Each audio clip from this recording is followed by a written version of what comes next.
दोस्तों कुछ समय पहले 300-400 साल पहले रेजेंसी होता था, राजतंत्र होता था। राजा का बेटा ही राजा बनेगा और कोई नहीं बनेगा। दशरथ और राम का नाम सुना होगा, दशरथ के बाद राम राजा बना। ऐसे ही मुगलों का नाम सुना होगा, बाबर, हुमायूं, अकबर, शाहजहां, जहांगीर, औरंगजेब। फिर लोगों ने सोचा कि गरीब का आदमी राजा क्यों नहीं बन सकता, शासक क्यों नहीं बन सकता। तो ये लोकतंत्र आया, डेमोक्रेसी आई।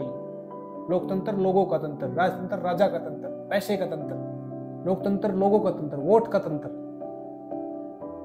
हमारे देश में भी लोकतंत्र है, लेकिन सिर्फ कहने के लिए। राहुल कासवान, आपने नाम सुना होगा। कल उन्होंने बीजेपी छोड़कर कांग्रेस ज्वाइन कर ली, ये कहकर कि मैं किसान मजदूरों की आवाज बनना चाहता हूं और बीजेपी मुझे ऐसा नहीं करने देना चाहती। बीजेपी उनके साथ गलत करती है। तो आप 10 साल से 2014 से वहां थे, तो तब क्या कर रहे थे? तब आपकी आंखें नहीं खुली। दरअसल बात क्या है कि उनको टिकट नहीं दी। 2 बार के सांसद रह चुके हैं, 4 बार के सांसद उनके पिताजी रहे वहां से। 25-30 साल से राज है। और टिकट किसको दी है? देवेंद्र झाझरिया को। देवेंद्र झाझरिया कौन है?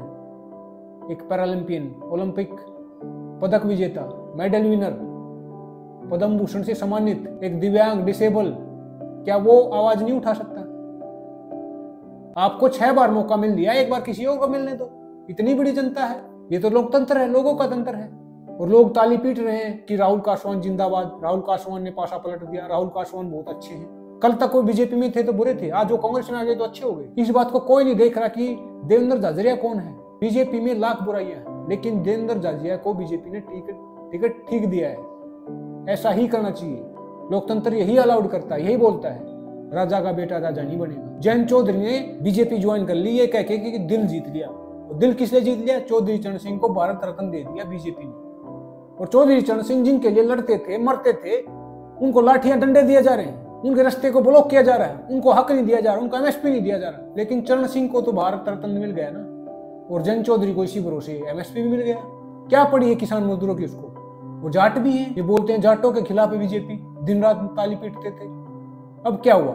ऐसे ही हरियाणा में आ जाओ, वीरेंद्र सिंह जो 40-50 साल से राजनीति में है, उनके बेटे ब्रजेंद्र सिंह ने कल बीजेपी छोड़ के कांग्रेस ज्वाइन कर ली, ये कह के कि बीजेपी किसानों के, महिला पहलवानों के और अग्निवीर नौजवानों के खिलाफ है। तो 5 साल कहां थे जब ये पॉलिसी पास हो रही थी, जब ये काम हो रहा था? दरअसल असली बात क्या है कि बीजेपी ने उनको टिकट नहीं दी। अब वो कांग्रेस की तरफ आए हैं और कांग्रेस ने एक्सेप्ट कर लिया है, राहुल कासवान को एक्सेप्ट कर लिया है, वो टिकट भी देंगे दोनों को। ये एक सीट के लिए, एक पद के लिए बीजेपी ज्वाइन कर रहे हैं, कांग्रेस ज्वाइन कर रहे हैं। आपके बेटे बेटियां कहाँ हैं? आपके बेटे बेटियों को, आपके बेटों को रशिया में भेजा जा रहा है। रशिया की आर्मी में यूक्रेन के खिलाफ युद्ध लड़ रहे हैं, वीडियो बना रहे कि हमें बचाओ, यहाँ से निकालो। आपके बेटे बेटियों को यहाँ पे रोजगार भी नहीं मिल रहा, और ये राजनीति कर रहे हैं। मौका मिलते ही पाला बदल देते हैं। अगर चूरू में जाटों की आवाज राहुल कासवान उठाता है, तो देवेंद्र झाझरिया भी जाट है, लेकिन वो गरीब जाट है।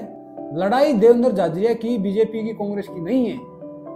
लड़ाई है पैसे की, पद की, पावर की, अमीरी गरीबी की। देवेंद्र झाझरिया एक गरीब जाट है, राहुल कासवान एक अमीर जाट है। ये सच्चाई है। तो ये लोकतंत्र है। इनको पद चाहिए, इनको पावर चाहिए, बस।